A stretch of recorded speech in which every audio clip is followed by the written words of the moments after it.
The stars were quiet tonight. Across the edge of the Andromeda sector, the alien observatory known as Station Virex floated silently in space. It had been watching the void for centuries, scanning, listening, waiting. Inside, 3 scientists worked in silence.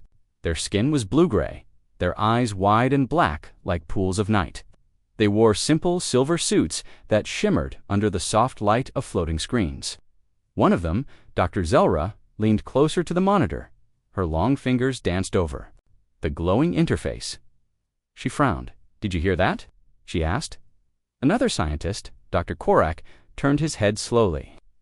"Hear what?" Zelra tapped a button. A sound filled the room, low at first, then rising into something clear, unmistakable. Voice, human. They all froze. No one spoke for a full minute. Then Korak whispered, "That's not possible." Across the galaxy, humans had been gone for 3,000 years. Vanished. Forgotten. Some said they destroyed themselves. Others believed they were taken by forces unknown. But no human had spoken in thousands of years. And now, one was speaking again. Zelra replayed the message. "This is humanity calling. We are coming back. And we remember everything." The words echoed through the room like thunder in a silent sky. Korak looked at the third scientist, Dr. Tavash, who stood frozen. His mouth was slightly open, his eyes wide. "What does it mean?" Tavash finally asked. "It means," Zelra said slowly, "that we're not alone anymore." The signal came from deep space, far beyond the known systems. No ship had ever traveled that far and returned. The coordinates were empty, just cold darkness. But someone or something had sent that message. Zelra called a meeting with the High Council of Galaxon, the governing body of the known universe. Within hours, holograms flickered to life inside the council chamber. Dozens of alien leaders appeared, each representing a different species. Some had tentacles, some had wings. Some didn't even have faces, just shifting lights that showed emotion. "This is a hoax," said Minister Raller, a tall, insect-like being with golden armor. "Humans are extinct. Everyone knows that." "But if this is real," said Ambassador Lyra, a gentle, green-skinned diplomat, "then what does "we remember everything" mean?" No one answered. "Send a probe," said another voice. "Find the source." 2 days later, the probe reached the signal's origin point. It was nothing but blackness. Then, suddenly the screen lit up. Something moved. A shape emerged from the dark, massive, silent, ancient, Dash-looking. It was a ship, not like any ship they had seen before. Its hull was covered in strange symbols. Not metal, not crystal, something else entirely. Something alive. The probe zoomed in. On the side of the ship, barely visible under layers of dust and time, was an old word. Earth gasps echoed across the comms. Channels. Then the probe went silent, cut off as if the ship had swallowed it whole. Stared at the blank screen. "We've lost contact," Tavosh said. "No," Zelra whispered. "They cut us off." She turned to Korak. "We need to send a message to every planet, every colony. Warn them." Korak shook his head. "Warn them about what? We don't know what's out there." "We know enough," Zelra said. "The humans are coming back, and they remember everything." Over the next few weeks, panic spread. Rumors flew like fire through the galaxy. Some thought it was a trick. Others feared the return of humanity meant war. On the peaceful moon of Theres, a young alien girl named Nala sat by the lake with her mother. "Mom," Nala said, "why are people scared?" Her mother looked at her carefully, because some things that vanish should stay vanished. Nala didn't understand, but soon she would. Weeks passed. Then, without warning, the skies changed above every major city in the galaxy. Something appeared, a ring of light. Floating. Silent. Then ships began to come through. Tall, sleek, and moving with impossible grace, they landed on planets where humans once lived, now ruled by others. No weapons fired, no threats made, just silence, until a single figure stepped out onto the surface of old Earth. He wore a dark suit, smooth and unbroken. His face was hidden behind a mask of polished glass. He raised a hand. A voice boomed across the planet. "You took our home. You erased our names. You told yourselves we were gone forever. But we were never gone. We were watching. And now we remember everything. Across the galaxy, people watched the broadcast in shock. Some cheered, some cried, others ran. In the halls of the High Council, chaos erupted. "We must respond," shouted Minister Raller. "To what?" asked Ambassador. "Lyra, what do we say that we're sorry, that we didn't know?" "They knew," Zelra said quietly. "We all did." She looked at the others. "We built our empires on the ruins of theirs. We told ourselves they were weak, that they deserved to disappear." She paused, but neither. "We were wrong. Days passed, no attack came, but neither did peace. Instead, the humans began to move quietly, strategically. They entered old cities, old labs, old temples. They searched for something. Zelra watched footage from a ruined city once called New York. There, a group of humans entered a broken building. Inside, they found a dusty book. It opened on its own. Pages flipped. Then a voice came from the pages. "If you're hearing this, then you survived. And now, so will we." The wind howled through the broken towers of old Earth. Once known as New York, this city had been silent for centuries. Now it stirred. The humans had returned. They moved like shadows among the ruins, not speaking, not celebrating, just searching inside what was once a great library. They found something strange, a statue. It was cracked and covered in dust, but still standing tall. It showed a man and a woman holding hands, looking toward the sky. One of the masked humans reached out and brushed the dust away. A soft voice came from behind the mask. "We were never gone. We were just waiting." Then the ground beneath them began to shake, not from an earthquake, from power, something deep below the surface. Woke up. Lights flickered on under layers of stone and metal. Doors opened that hadn't moved in thousands of years. Inside, machines hummed to life, and far away. On a distant planet called Zenthar, alien scientists watched in shock. On their screens, red lights blinked across old Earth. Energy readings spiked. "It's impossible," said Dr. Zelra, staring at the data. "That tech should have died long ago." Dr. Korak leaned closer. "Unless it was built to last. To last until they came back," she whispered. Across Zenthor, people gathered around news feeds. Footage showed the awakening cities, buildings lighting up, robots moving again, old symbols glowing on walls. Children pointed at the sky. Adults whispered in fear, and in the halls of the High Council, panic grew. "They're not just returning, they're rebuilding." Ambassador Lyra tried to calm him. "Or maybe they're remembering who they were." "Remembering?" Raller snapped. "You think memory brings peace. Memory brings war." Behind them, a screen lit up. A message had come in. It wasn't from Earth. It was from another world, a place no one had ever heard of. A new signal this time. Not just a voice, a video. It played. The image was blurry at first. Then it cleared. A human face appeared, but not like the ones seen before. This one wore no mask. His eyes were clear. His skin was pale. He looked into the camera and spoke. "Hello, Galaxy. You thought we were gone. You thought you could erase us. But history doesn't forget, and neither do we." The screen cut to black. Then, letters formed slowly. Project Rebirth activated. Back on Earth, the humans entered. A hidden chamber beneath the city. The walls were lined with ancient screens. They flickered on. Pictures of the past appeared: wars, flames, bodies lying in the streets, cries echoing through smoke-filled skies. Then came the voices, voices of the dead. Old recordings played one by one. Child crying, a soldier screaming, a leader begging for peace. One screen showed a woman with short hair and tired eyes. She stared directly into the camera. "If you're seeing this, then our hope wasn't wasted. We buried everything we knew. Our science, our weapons, our truth. Because one day, we believed someone would come back. Someone strong enough to finish what we started." The masked human reached out and touched the screen. It responded. A door opened behind him. Inside was a room filled with glowing pods. Each one held a body. Human bodies, still breathing, still breathing. Still, alive, frozen in time. Zelra watched this footage from Zenthor. Her breath caught in her throat. "They weren't just watching," she said softly. "They were sleeping." Korak turned to her. waiting for the right time to wake up. And now, she said, they have. In the quiet corners of the galaxy, rumors spread. Some said the humans were gods, others said they were monsters. But on the moon of Thebes, young Nala sat by the lake again. Her mother was beside her. "Mom," Nala asked, "were humans really bad?" Her mother didn't answer right away. Finally, she said, "No, they were like us.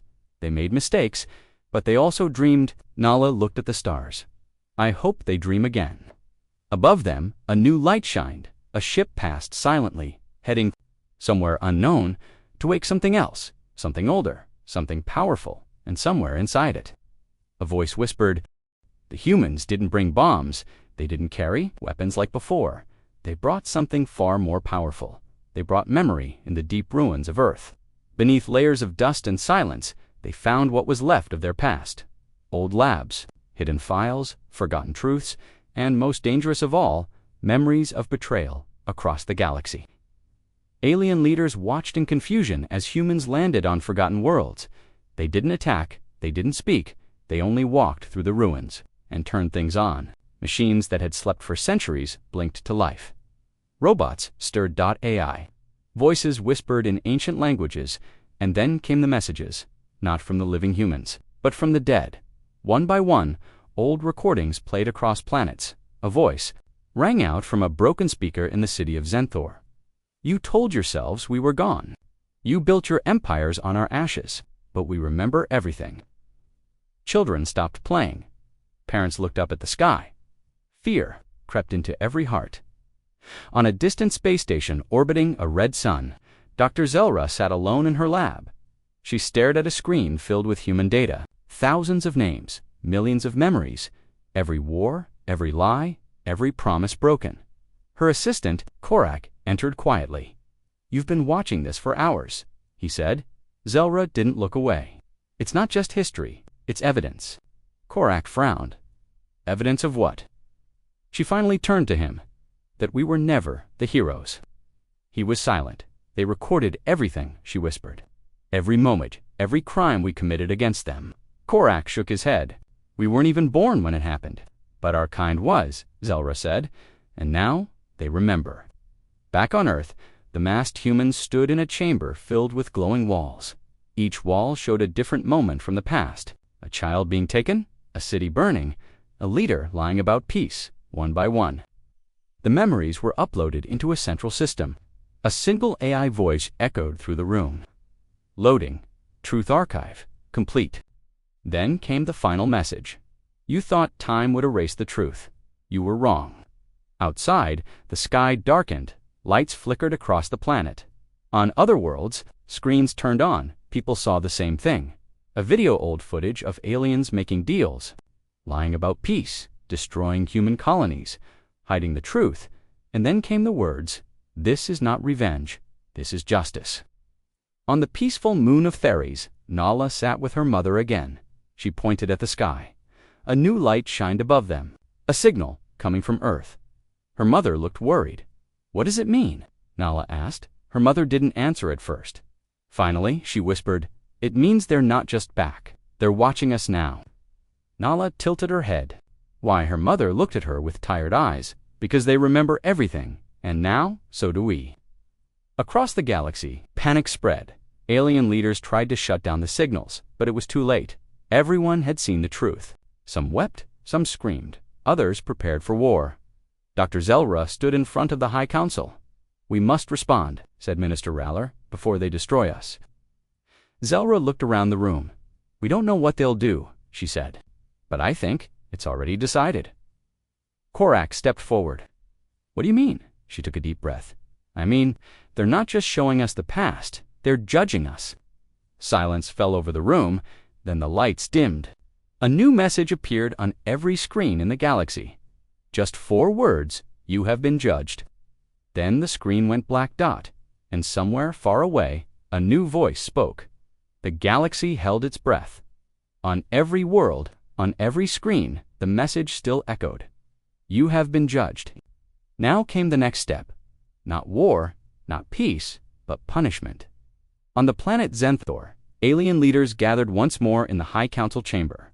Dr. Zelra stood among them. Her heart pounding, Minister Raller slammed his clawed hand on the table. "This is an act of war," he growled. "They're not just returning, they're rewriting history."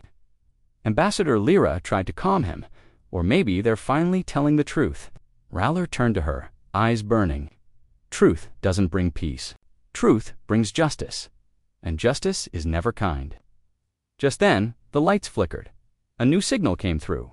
Not from Earth, from inside. Zenther's own network. A voice filled the room. .com, cold. Human, we did not come for peace. We came for balance. And you are out of balance. Everyone froze. Then, across the city, screens lit up. Footage played old, grainy, but unmistakable. An alien general giving orders, Aikman colony burning, screams. Children running. Then silence. The video stopped. Words appeared on screen. You chose this path. Now walk it. Back on Earth, inside the ruins of what was once called Washington, D.C., masked humans stood around a glowing console. One of them removed their mask. It was the same man who had spoken from the unknown world. His face was pale, eyes deep. He looked at the others. "They won't stop," one of them said. "They'll fight back." He nodded slowly. "I know." Another asked, "Will we destroy them?" He didn't answer right away. Instead, he walked to a broken statue outside. It showed a human child holding hands with an alien. Time had worn it down, but the meaning was clear once. Long ago, there had been hope. Now, there was only judgment. "No," he finally said. "We won't destroy them, but we won't forgive them either." He looked up at the sky. "We will make them remember." Across the galaxy, strange things began to happen. Alien cities found ancient human artifacts, appearing overnight, statues, books, songs, old films. Everywhere, reminders of a forgotten past. Some aliens wept when they saw them. Others screamed in fear. On the moon of Therese, Nala found something by the lake. A small box. Inside was a picture of a human girl, smiling. Under it were words. Her name was Sarah. She died protecting her family. "Do you remember her?" Nala shook her head. But her mother did. Tears ran down her face. "She was real," she whispered. They were all real. On Zenthor, Dr. Zelra sat alone in her lab. She watched footage from Earth, humans walking through the ruins, touching walls, planting flags, not as conquerors, as mourners. Korak entered quietly. "You've seen it, haven't you?" he asked. Zelra nodded. "They're not here to rule us." Korak frowned. "Then why are they here?" She looked at him. "To remind us of what we forgot." He waited, she added softly, "that we were not the first." Korak's eyes widened. "What do you mean?" She pointed at the screen. "There's something else beneath the surface, a secret even older than humanity. And now that they're awake," she paused. "Someone else might wake up too. In the far reaches of space, beyond the known stars, something stirred. Deep beneath the surface of a dead planet. Metal groaned. Lights blinked on. A single word flashed across a cracked screen. Rebirth protocol, in progress. And somewhere, far away, a voice whispered into the void. Across the galaxy, alien leaders were summoned. Not invited, summoned. One by one. They arrived at a place long forgotten, a floating court above the ruins of Earth. It was called the Tribunal, once built for peace talks between species. It had not been used in thousands of years. Now, it was alive again. And this time, humanity was in charge. On the planet Zenthor, Dr. Zelra stood before a glowing screen. Her name had appeared on a list. She had been chosen to stand trial. Korak looked at her with wide eyes. "This isn't real." "It is," she said quietly. "They're doing what we never did." "What's that?" "Holding us accountable." Inside the tribunal, the room was silent.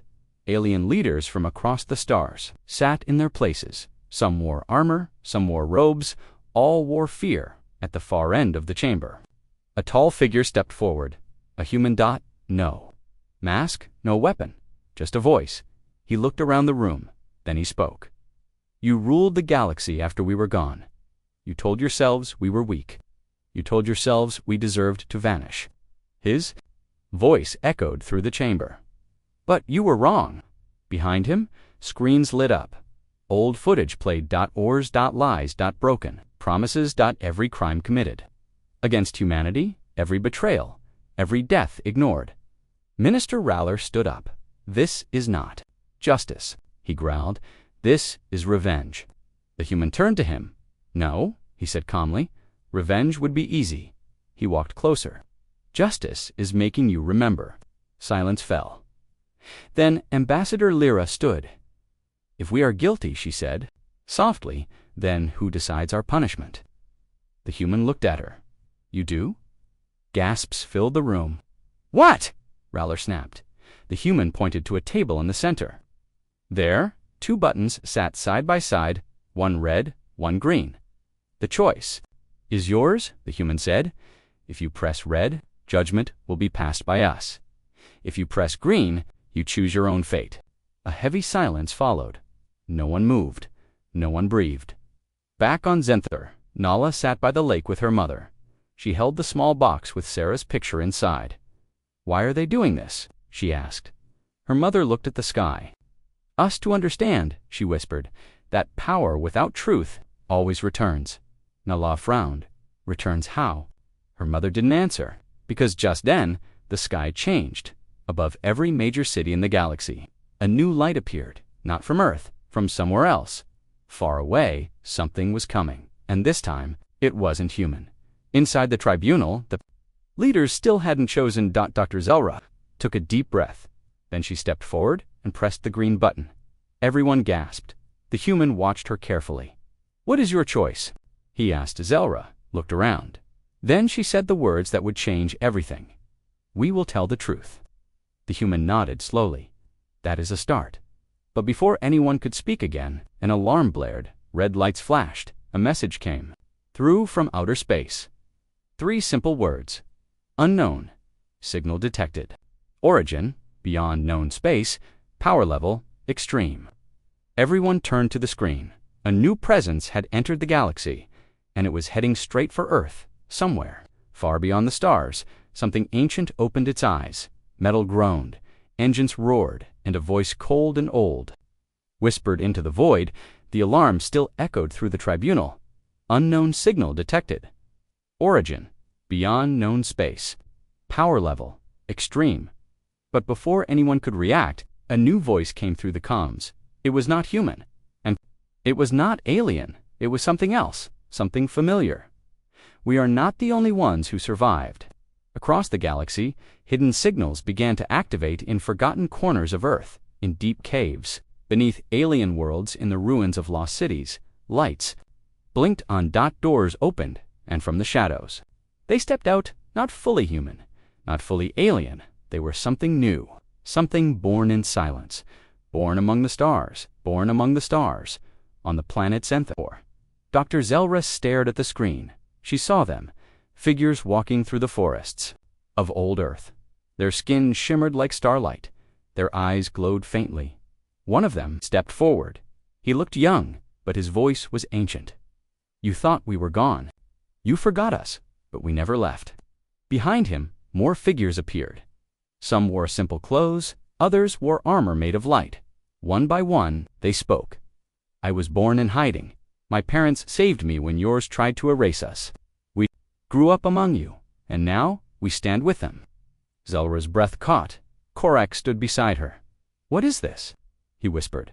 She shook her head. I don't know, but she had an idea. These were not just survivors.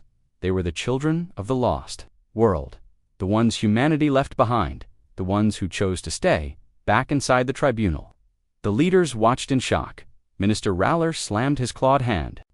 On the table, this changes nothing, he growled. They are still traitors. The young figure from Earth turned to the screen. His voice was calm, but it carried like thunder. You built your empires on our silence. You told yourselves we didn't exist. But we do, and we remember everything. Another screen lit up. Old footage played. A child being hidden in a cave. A mother whispering, don't speak, don't move. A soldier carrying a baby away from fire. Then came the words, Project Hidden Seed. Phase 1. We were scattered, we were hidden, now we return. Raller stood up. No more, he shouted.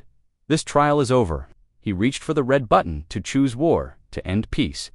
But before he could press it, a flash of light filled the room, and someone new appeared right in front of him, a boy, no older than 15. With glowing eyes, he looked at Raller and said just one word, "Father." Silence fell. Raller took a step back. "No," he whispered. The boy stepped closer. "You gave me life," he said, "but you never raised me. You sent me away, and now I'm back." Raller shook his head. "You're not my son." The boy smiled sadly. "No," he said, "I'm better than that. I'm free." Outside, the sky darkened. A massive ship hovered above Earth. It was not human, it was not alien. It was both, and inside it, a voice whispered into the void. The stars above Earth were no longer silent. Ships hovered like watchers, human, alien-born, and something in between. Inside the command deck of the largest human vessel, the Legacy, a meeting was taking place. Not of war, but of secrets. At the head of the table stood Commander Elias Voss, the man who had spoken first when humanity returned. His voice had carried across planets. His words had stirred fear and hope alike. Now he looked around at those gathered. Some were masked, some were not. All were trusted. Or so he thought. "We are not here to rule," Elias said. "We are here to remember." A woman across from him nodded. Her name was Captain Lyra Sol, once believed lost during the final days of old Earth. She had returned with them. She had fought beside them. "Until now, you're making a mistake," she said quietly. Elias frowned. "Explain." Lyra leaned forward. "We came back for justice," she said. "But some want more." Silence fell. Then another voice spoke. "She's right." Everyone turned.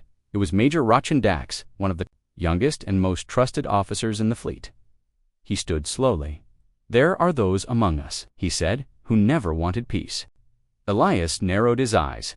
"Who?" Arachen looked at the others. Then he pointed at General Marrakes, one of the most powerful leaders in the human return mission. Mara didn't flinch. Instead, she smiled. "You think we came all this way just to talk?" she asked.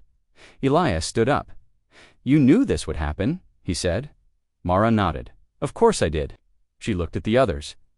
"We were gone for 3,000 years, she said, "and in that time, they built their worlds on our bones. Forgot us. But we remembered. And now, we take what is ours." Gasps filled the room. Lyra stood. "You swore an oath." Mara laughed softly. "Oaths are for the dead." Then she turned to Elias. "You can fight me," she said, "or you can join me." Elias didn't move. "I chose my side long ago," he said. Mara nodded. "Then you've made your choice." And with that, she walked out. Behind her, several officers followed. They were gone, and now there were two human fleets, one for peace, one for war. Back on Zenthor, Dr. Zelra watched the news unfold. Korak stood beside her. "This changes everything," he said. "It means not all humans agree." Korak looked at her. "Which side will win?"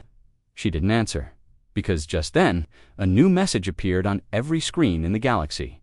It was from General Mara. Peace was tried. Forgiveness was offered, but we were betrayed too many times. Now, it's our turn.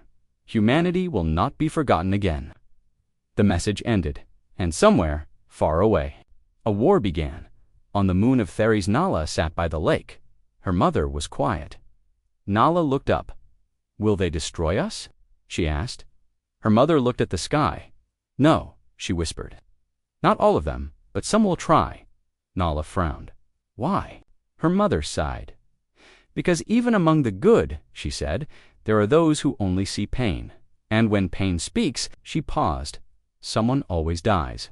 Inside the tribunal, chaos erupted. Alien leaders argued. Some called for help, others prepared for war. Dr. Zelra looked at the screen, showing Commander Elias. He was speaking again this time, to the galaxy. "We did not come to conquer. We did not come to kill. We came to heal. But healing cannot begin if we become what we hate." He looked straight into the camera. "I ask for your help, not against aliens, but against those among us who seek revenge, instead of truth." Then the screen went dark, and somewhere deep inside the enemy fleet, a single officer watched the message in silence. He reached for his comms and whispered across the galaxy. The stars burned silent. But on Earth, in the skies above what was once called New York, two human fleets faced each other. One led by Commander Elias Voss, the voice of peace. The other by General Marquez, the fire of revenge. Between them, a choice had to be made, and someone had to make it. That someone was Captain Lyra Sol. She stood on the bridge of her ship.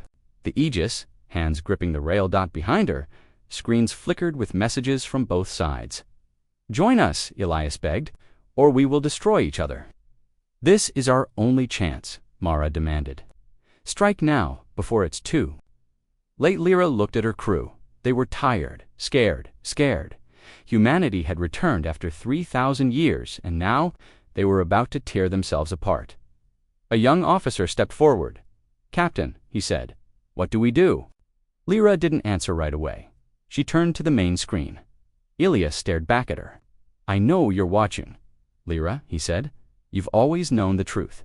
Peace isn't weakness. It's strength." Then the screen switched. Mara appeared. Her eyes burned with purpose. "You think peace will save us?" she asked. "Peace got us erased. Only power will protect us now. Choose a side." Lyra closed her eyes. Then she opened them and gave the order. "All ships, hold position." Silence followed. Then Mara's voice came through again. "Is that your final answer?" Lyra looked into the comms camera. "No," she said, "it's not. My final answer is this. We are not here to fight each other. We are here to stop this madness." And with that, she turned to her pilot. "Take us down." "To where?" he asked. "To Earth." Back on Zenthor, Dr. Zelra watched the unfolding chaos from her lab. Korak stood beside her. This could start a war. He whispered. XEL Ra shook her head. No, it could stop one. Outside, across the city, alien leaders gathered in fear. Minister Raller paced angrily. "They're falling apart," he growled. "Now's the time to strike." Ambassador Lyra looked at him with tired eyes. "And become just like them?" she asked. "No, we wait." Raller snarled, "and do nothing." She looked at the sky. "No," she said softly. "We hope." In the skies above Earth, Captain Lyra's ship broke through the atmosphere below. The ruins of old cities stretched far and wide, and in the middle of it all, a single figure waited. Commander Elias.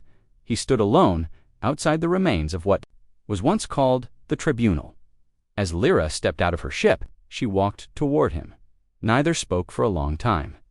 Then she said, "You knew I'd come." Elias nodded. "I hoped." She looked around.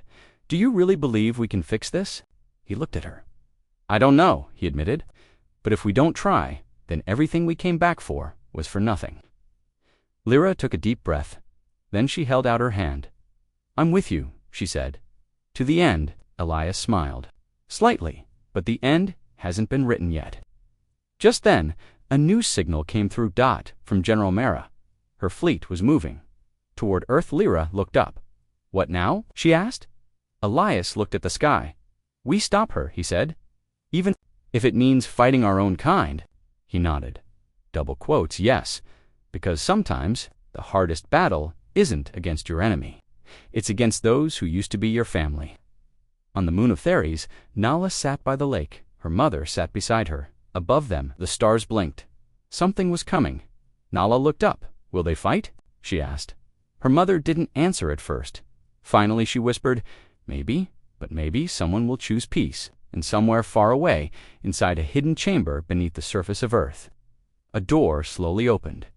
Inside, an ancient machine hummed to life. A single message flashed across its screen. Last Hope Protocol activated.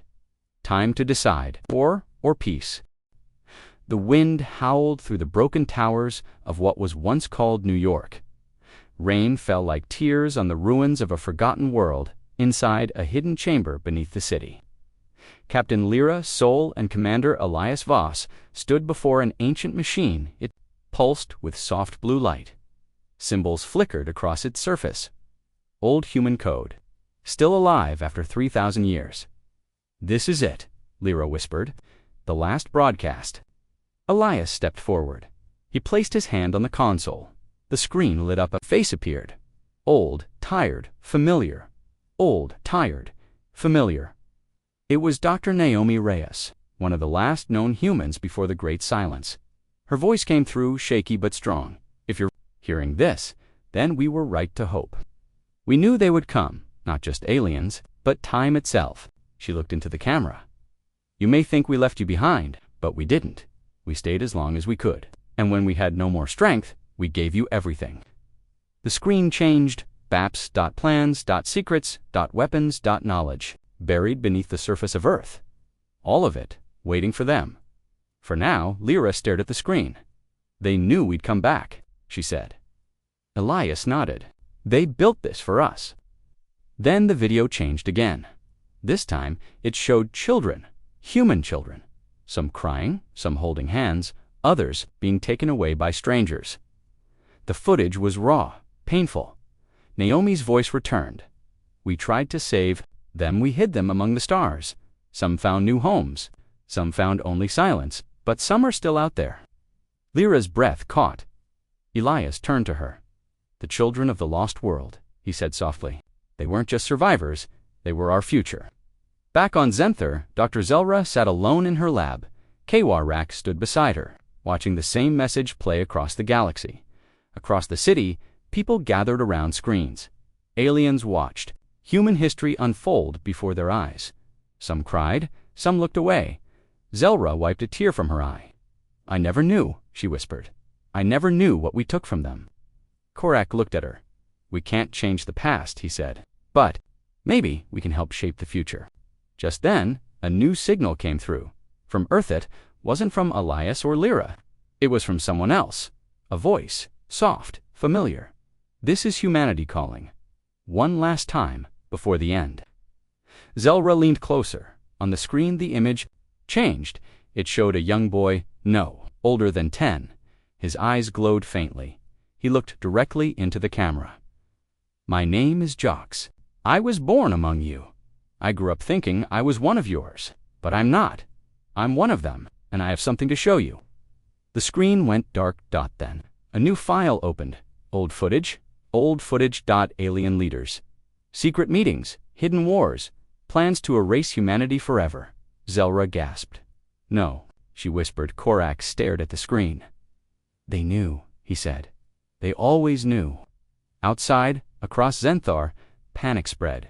People ran. Leaders argued. Minister Raller stormed into the High Council chamber. This changes nothing, he growled. We are still the strongest. Ambassador Lyra looked at him. No, she said quietly. We were just the loudest. Raller snarled. Then let them come, and somewhere far away. They already were, in the deep ruins of Earth. Lyra and Elias stood before the glowing console. Behind them, footsteps echoed. They turned. A group of figures entered. Children, some human-born, some alien-raised, all of them glowing with power. Jack stepped forward. He looked at Elias. It's time, he said. Elias nodded. Lyra asked, time for what? Jox looked at her. To finish what they started, to tell the truth, to make them remember, and to decide. He paused. If there's still a place for peace, above them, the sky cracked open. A massive ship descended. Not human, not alien, something new. And inside it, a final message played. The sky above Earth was no longer silent. Above the ruins of what was once called New York, ships hovered like giants watching history unfold. One side Commander Elias Voss, fighting for peace, opposite him General Marquez, ready for war. And between them, a boy, his name was Jox, born among aliens, raised to forget his past. Now, here to remember, he stood on the steps of an ancient building, surrounded by glowing children, humans who had survived in secret, hidden across the stars. They were not soldiers, not weapons, they were witnesses, and they had something to say inside. The command deck of the Legacy. Mara watched the screen. Her fleet waited. She turned to her officers. A voice stopped her. No, it was Captain Lyra Sol. Mara turned slowly. You're still trying to save them, she asked. Lyra stepped forward. I'm trying to save us, she said. Mara smiled bitterly. We lost that chance 3,000 years ago. Lyra looked at her. No, she said. We just never tried. Silence fell. Then Mara laughed. And now You think one child can change everything. Outside, Jocks raised his hand, and the skies lit up dot across the galaxy. Every screen flickered. On Zenthier, Dr. Zelra stared at the message playing across the planet. On Threes, Nala sat by the lake with her mother. Above them, the stars blinked, and then came the voice. This is humanity calling. For the last time, not as conquerors, not as gods, but as people. People who were forgotten. People who remembered. And now, people who choose. The screen showed old footage, humans crying, aliens hiding, wars.lies, hope, peace, and then came the words, "You thought we came back for revenge. You were wrong. We came back for balance, and now you decide what comes next." Back on Earth, Mara stood frozen. Her fleet was ready, but so was the world. Elias stepped forward. "This doesn't have to end in blood," he said. Mara looked at him. "What do you want from me?" she whispered. Elias walked closer. "I want." "You two remember," he said, "why we came back." Mara's eyes filled with tears. "I remember the pain," she said. "I remember the loss." Elias nodded. "So do I, but we don't have to carry it forever." Mara looked away. Then, slowly, she lowered her hand. "Stand down," she whispered.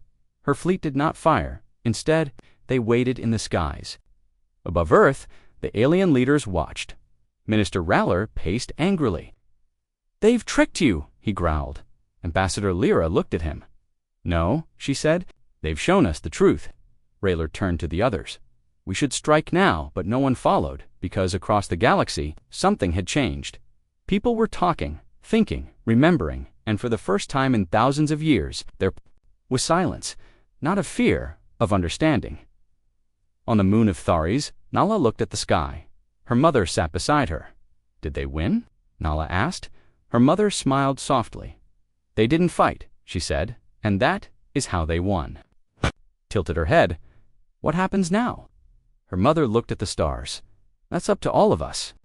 Back on Earth, Elias stood beside Jocks. They looked at the sky. Peace had come, not through force, not through power, but through memory, through truth, through choice. Lyra joined them. "It's over," she said. Elias shook his head. "No," he said. "It's just beginning." Behind them, the ruins of Earth began to glow.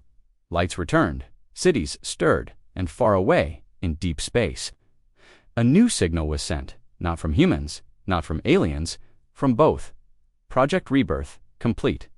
Welcome to the new dawn. Thank you for going on this journey. Now humanity returns, not to rule, not to destroy, but to rebuild together.